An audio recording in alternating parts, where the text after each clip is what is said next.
अब एशिया की भी, क्योंकि ईरान जंग का असर एशिया पर पूरी तरीके से दिख रहा है। कई देशों में यह साफ नजर आ रहा है कि तेल और गैस की सप्लाई प्रभावित हो रही है और जिस वजह से कम 9 एशियाई देशों में ऊर्जा संकट गहराने लगा है।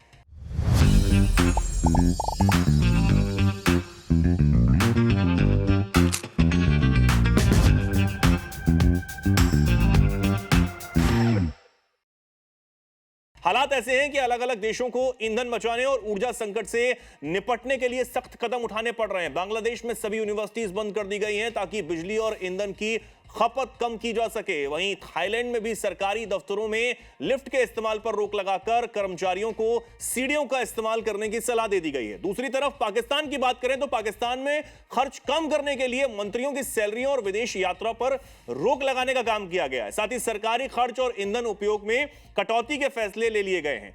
चीन ने संभावित ऊर्जा संकट को देखते हुए कच्चे तेल की खरीद बढ़ाकर अपने रणनीतिक भंडार मजबूत करना शुरू कर दिए हैं। रिपोर्ट्स कह रही हैं कि चीन ने साल की शुरुआती महीनों में अतिरिक्त कच्चा तेल खरीदा है और इसे रणनीतिक, इसी के साथ वाणिज्यिक भंडार में रखा जा रहा है। भारत की बात करें तो भारत में भी सरकार अलग अलग कदम उठा रही है ताकि जो घरेलू गैस हैं, उपभोक्ता हैं, उनको कोई परेशानी ना हो। प्राथमिकता उनको दी जा रही है। स्कूल अस्पताल को प्राथमिकता यहां पर दी जा रही है। इसी के साथ 10% बढ़ोतरी जो गैस उत्पादन है उसमें भी कर दी गई है ताकि लोगों को कोई परेशानी ना हो। हालांकि कमर्शियल यूज करने वाले जो लोग हैं, कमर्शियल गैस यूज करने वाले लोग, उनको परेशानी का सामना करना पड़ रहा है। लेकिन सरकार प्रतिबद्ध है, तेजी से काम कर रही है। लेकिन जमीनी हकीकत भी बता रही है कि लोग कहीं ना कहीं परेशान तो हैं ही। क्या कहेंगे निपुण जी इस पर? तेल और गैस का जो संकट है वो अब एशिया में और भारत में भी जो है वो दिख रहा है। देखिए, मैं एक तो कहूंगा कि भारत पे बहुत ज्यादा इम्पैक्ट नहीं रहेगा, क्योंकि हमारी सरकार पहले से बहुत सचेत है और हम देख रहे हैं कि जैसे रशिया से हमने तेल खरीदना बंद कर दिया था, अब दोबारा हम फिर देख रहे हैं कि रशिया से बात चल रही है और रशिया से तेल खरीदे जाएंगे। और भी कंट्री से हम नए नए विकल्प, चाहे वेनेजुएला की बात हो, उन पर भी हम काम कर रहे हैं।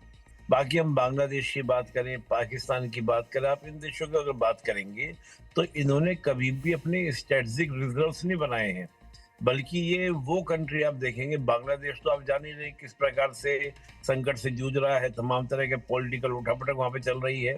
और आप वहां देखेंगे पाकिस्तान की अगर बात करेंगे तो पाकिस्तान तो खुद ही कहते हैं ना कि औरों के ऊपर डिपेंडेंट बैठा हुआ है। थोड़ा बहुत जो पैसा मिलता था IMF से, कहीं से, उनके बदौलत वो अपना क्या कर अर्थव्यवस्था को चला रहा था।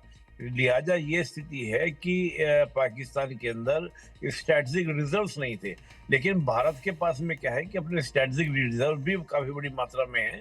तो मुझे लगता है ठीक है, थोड़ा बहुत तो क्राइसिस होगा। कहते ना कि लगेगी आग तो आएंगे कहीं घर जड़ में, तो हम ये तो कह सकते हैं कि थोड़ी बहुत तपिश जरूर आएगी, लेकिन मुझे लगता है कि भारत में इस तरह का क्राइसिस जैसे बांग्लादेश में, पाकिस्तान में देखने को मिल रहा है, भारत में ऐसी स्थिति नहीं बनेगी। क्योंकि मुझे याद है कल का ही स्टेटमेंट है, हमारे जो विदेश मंत्री जयशंकर जी हैं, उन्होंने खुद इस बात को कहा कि हम पूरा वॉच कर रहे हैं और लगातार हम नए नए विकल्पों में काम कर रहे हैं और जितनी भी ज्यादा है कि किसी तरह की हम लोग कोशिश करेंगे कि हमारे यहाँ इश्यूज क्रिएट ना हो। नहीं, बिल्कुल। और जिस तरीके से मैंने शुरुआत में कहा कि सरकार प्रतिबद्ध है, तेजी से उस पर काम हो रहा है, लगातार ताबड़तोड़ बैठकें हो रही हैं, प्रधानमंत्री नरेंद्र मोदी खुद एक्शन मोड में हैं, सारी जानकारियां वो जुटा रहे हैं, प्लान्स जो हैं वो लगातार बनाए जा रहे हैं। खुद जो पेट्रोलियम मिनिस्टर हैं हरदीप सिंह पुरी, उनसे लगातार जो सारी चीजें हैं वो जानी जा रही हैं। विदेश मंत्री डॉक्टर एस जयशंकर के साथ भी आज बैठक हुई, उसमें तमाम और मंत्री भी रहे। तो ये जो बैठकें ताबड़तोड़ हो रही हैं, उससे बहुत जल्दी कुछ जो समस्याएं हैं उनका हल जो है वो निकाला जा रहा है। साथ ही सरकार ये भी कह रही है कि अफवाहों पर ध्यान ना दें, ये बहुत ज्यादा जरूरी है, क्योंकि लोग जो हैं वो कहीं ना कहीं पैनिक में आ जाते हैं, कुछ गलत चीजों को, गलत खबरों को, गलत जो मैसेजेस होते हैं उनको वायरल करने लगते हैं, एक दूसरे को बताने लगते हैं। सबसे बड़ी बात सरकार ने यही कही है कि किसी भी अफवाह पर बिल्कुल हमें ध्यान नहीं देना है, यह सबसे बड़ी बात है। इनसे दूर रहना है, शांत रहना है, और कुछ भी जो है आपको जानकारी लेनी है तो सरकार के जो सोर्सेज हैं उनसे आप ले सकते हैं। खबरों के माध्यम से आप जो सरकार बताना चाह रही है, आप तक पहुंचाना चाह रही है, उसको सुने, उसको समझें और सारी स्थिति को ध्यान से समझ के कोई फैसला लें। यह सबसे बड़ी बात यहां पर हो जाती है।